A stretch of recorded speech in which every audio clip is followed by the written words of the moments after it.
జిల్లా డోర్నకల్లో ముదిరాజులు bike rally చేపట్టారు. ముదిరాజు కుల సమస్యలు పరిష్కరించాలని తహసీల్దార్కి వినతి పత్రాన్ని అందించారు. ముదిరాజుల అభివృద్ధి కోసం కాంగ్రెస్ ప్రభుత్వం ముదిరాజుల కోఆపరేటివ్ సొసైటీ లిమిటెడ్ను ఏర్పాటు చేస్తూ ప్రకటించినందుకు సీఎం రేవంత్ రెడ్డికి కృతజ్ఞతలు తెలిపారు. ముదిరాజులు జనాభా పరంగా ఆలోచించి ప్రతి సంవత్సరం 1000 కోట్ల నిధులు కేటాయించాలని వారు కోరారు. ఎన్నికల ముందు కాంగ్రెస్ ఇచ్చిన హామీ విధంగా ముదిరాజులను బీసీ-డి నుండి బీసీ-ఏకి మార్చాలని వారు డిమాండ్ చేశారు.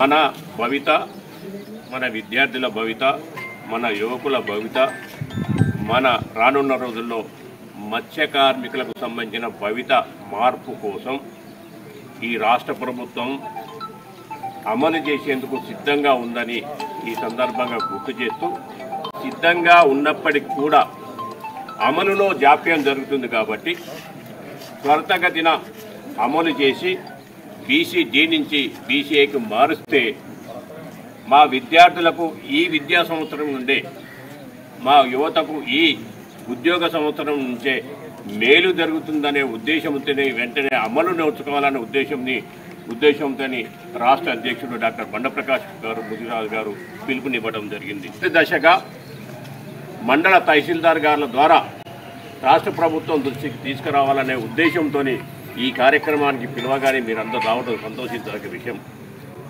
ఇలాగే జిల్లా కేంద్రంలో కూడా త్వరలో పిలుపునిచ్చి మహబూబాబాద్ జిల్లా కేంద్రంలో పెద్ద ఎత్తున 5-6 వేల మందితో ర్యాలీ నిర్వహించి ఆ ర్యాలీ అనంతరం జిల్లా కలెక్టర్ గారికి వినతి పత్రం అందజేసి